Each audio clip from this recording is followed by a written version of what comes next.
Hello Year 10, it's Mr. Godman here, and I'm going to be taking your lesson today. And in this lesson, we're going to look at why the creation of NATO was so important. As usual, I'd like you to get yourself ready for the lesson. You'll need your workbook, a pen, and perhaps some scrap paper, and I'd like you to put away any distractions like mobile phones. Pause now, and when you're ready, hit play.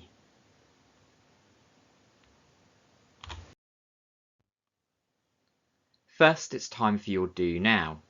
This is activity 7.1 in your workbook. Last lesson, we were looking at the consequences of the First Berlin Crisis. So you have 5 quiz questions to do here. And as always, I'd like you to do them without looking back at your notes and without using your knowledge organisers. We're working here to improve our memory and recall. Press pause, and when you're done, hit play again.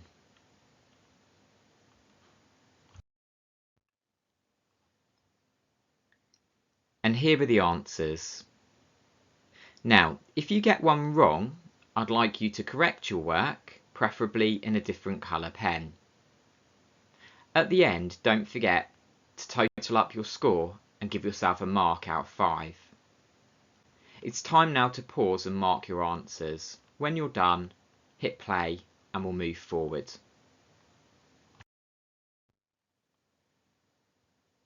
So today's lesson is why was the creation of NATO important? Today, I want you to learn about why the Western Allies created NATO. We're also going to think about how NATO was viewed by the Soviet Union. And lastly, we'll touch on the consequences or results of the creation of NATO.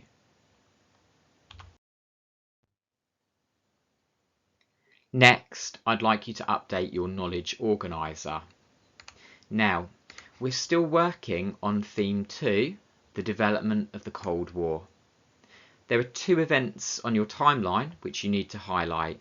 Event 20, the creation of NATO, and Event 26, the creation of the Warsaw Pact.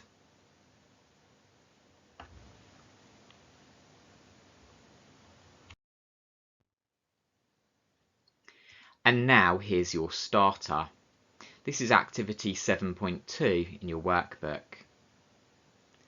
Today, our starting point is a Soviet political cartoon from 1963, and it's all about NATO. What does this reveal about the Soviet view of NATO?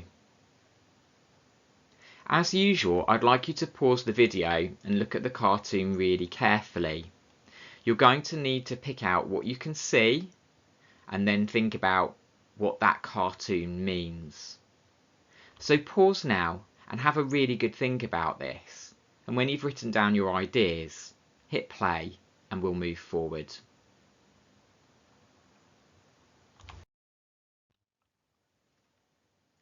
Now let's look at some good answers to this question. First, I hope you noticed this rather fierce looking dog wearing a military hat. He represents the NATO alliance. In fact, we can see the word NATO on his sharp teeth. He's baring his sharp teeth and dripping saliva from his jaws. It looks like he's threatening to attack at any moment. And look over here. We've got a border post with the initials GDP on. This dog is standing right on the border of East Germany, ready to attack at any moment.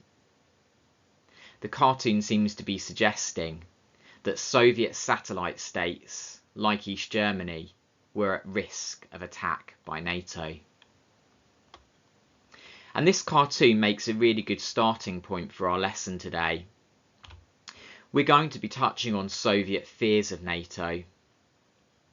The Soviet Union felt threatened when the USA, Britain and other Western countries formed NATO, a military alliance, in 1949. I'd like you now to pause and write down an idea which you missed.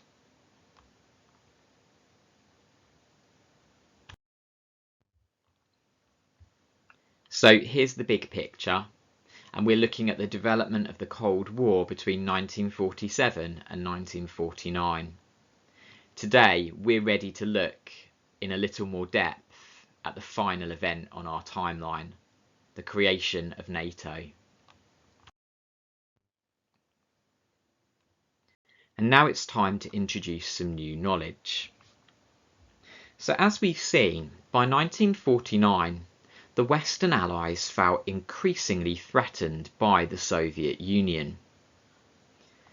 Stalin had made a number of moves which looked aggressive from a Western perspective. For a start, in 1947, he had set up Cominform to disrupt the Marshall Plan, weaken the economic recovery, and spread communist ideology through Europe. Secondly, he had made Czechoslovakia into a satellite state in 1948.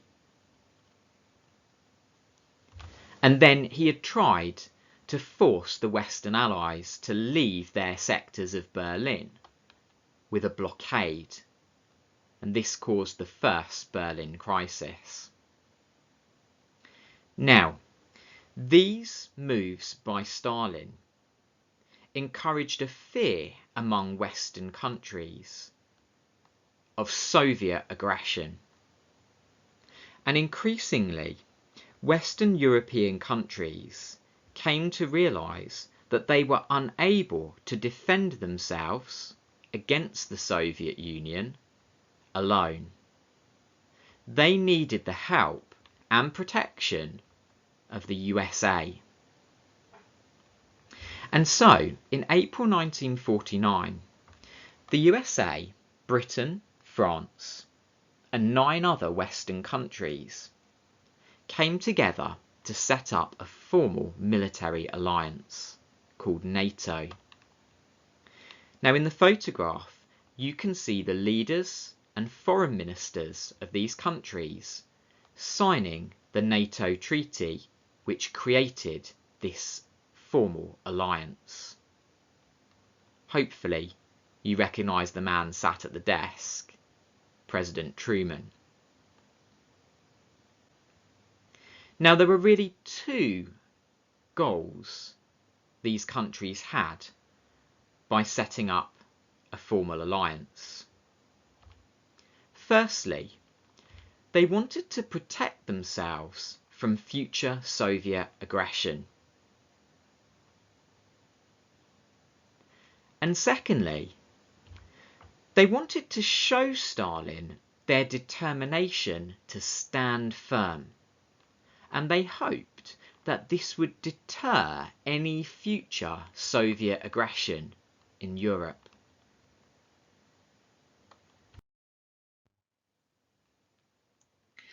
Now, to really understand the purpose of NATO, it's useful to look at Article 5 of the NATO Treaty. Now, you can see I've put a couple of key phrases there in bold, and they're really important because they set out the key principle of NATO, which was collective defence. Collective defence meant that if any member of NATO was attacked, all members would come to their defence. In other words, if any member of NATO came under attack from a hostile country, all the other member states of NATO would come to their aid. They would come to help them. So from a Western perspective, and this is very important, from a Western perspective, NATO was a defensive alliance formed by its members to protect themselves. We can understand a little more about NATO's mission from looking at NATO's flag, which was adopted a few years later. As you can see, the flag is largely blue, and that represented the North Atlantic Ocean, and all the original members of NATO were close to the North Atlantic. You'll notice this white circle, and that was supposed to represent unity between members, that they would stick together and help each other in the event of an attack. And lastly, we have this compass symbol, which represents NATO heading in the direction of peace. Remember, from the perspective of Western countries, this was a defensive alliance set up to keep the peace.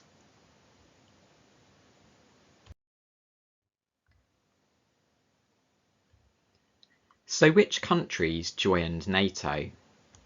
Well, in 1949, the original members of NATO were these Western European countries, plus the USA and Canada. But NATO soon expanded to include other countries too. In 1952, Greece and Turkey became members of NATO. Now, they were right on the southern border of the Soviet Union's satellite states. And then in 1955, West Germany joined NATO as well. Now, I want you to think about this for a moment and try to view it from a Soviet perspective. How might the Soviet Union view NATO and its expansion? I'd like you to pause now and write down your ideas. When you're ready, you can hit play and we'll move forward.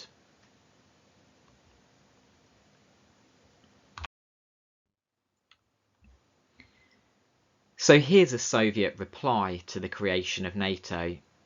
The Soviets said this: "The North Atlantic Treaty is not about the self-defense of states. These states are not threatened by anyone, and no one intends to attack them. On the contrary, the treaty has an aggressive characteristic and is aimed against the USSR." That last phrase is really key. From a Soviet perspective, the creation of NATO was an aggressive move, which was aimed directly against the Soviet Union.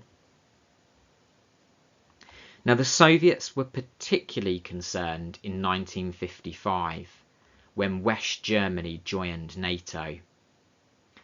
This was their worst nightmare. An armed, militarized Germany, part of a hostile alliance, right on the border of their Soviet satellite states. The Soviets felt so threatened by this that they reacted immediately by creating a military alliance of their own. It was called the Warsaw Pact, and you can see the countries on the map who joined. They were under the leadership and direction of the Soviet Union.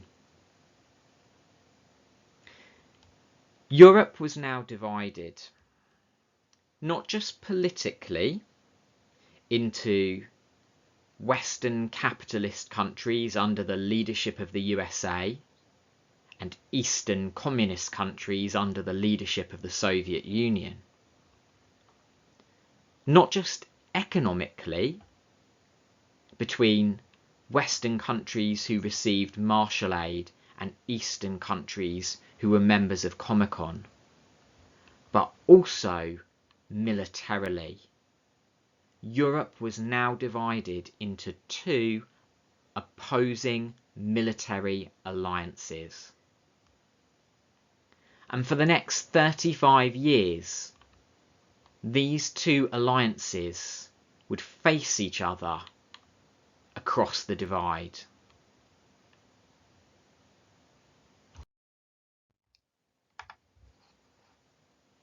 You're now ready for your main activity, 7.3 in your workbook. As always, remember to read before you start the activity. That's really important. There are 3 key terms that I want you to define, and then I want you to make a list of the reasons why the Western Allies set up NATO in 1949. Lastly, I want you to complete a table showing the consequences of NATO for Europe, for the USA, and for the Soviet Union.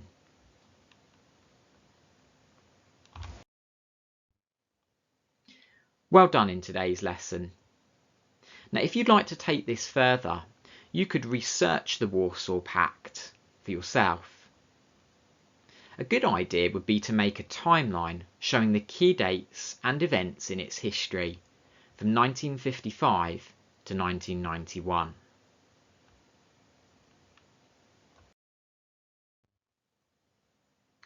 So don't forget to subscribe to our YouTube channel if you haven't done already, so that you can be notified when new videos become available. Also, remember there are lots of Cold War videos on our channel that you can watch to develop your knowledge further, and I'll look forward to teaching you next lesson.